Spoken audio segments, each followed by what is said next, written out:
La mouche et la fourmi de Jean de La Fontaine.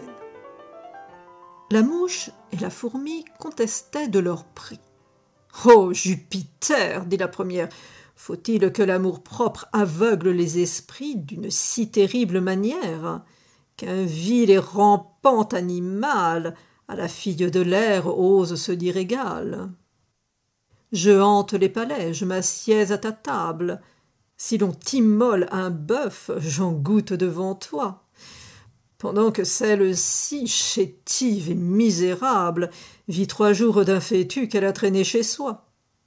Mais, ma mignonne, dites-moi, vous campez-vous jamais sur la tête d'un roi, d'un empereur ou d'une belle?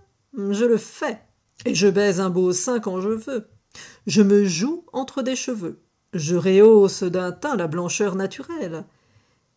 Et la dernière main que met à sa beauté une femme allant en conquête, c'est un ajustement des mouches empruntées. Puis allez-moi rompre la tête de vos greniers.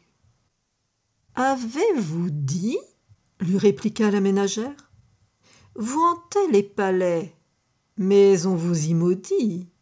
Et quant à goûter la première, de ce qu'on sert devant les dieux, croyez-vous qu'il en vaille mieux? Si vous entrez partout, aussi font les profanes.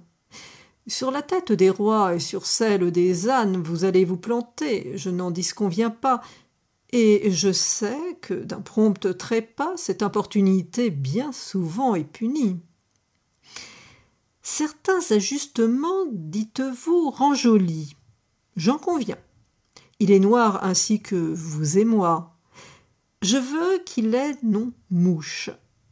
Est-ce un sujet pourquoi vous fassiez sonner vos mérites? Nomme-t-on pas aussi mouche les parasites? Cessez donc de tenir un langage si vain. N'ayez plus ces hautes pensées. Les mouches de cour sont chassées, les mouchards sont pendus, et vous mourrez de faim, de froid, de langueur, de misère, quand Phébus régnera sur un autre hémisphère.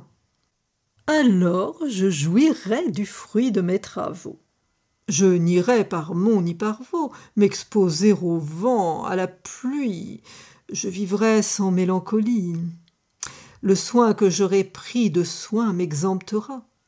Je vous enseignerai par là ce que c'est qu'une fausse ou véritable gloire. Adieu, je perds le temps.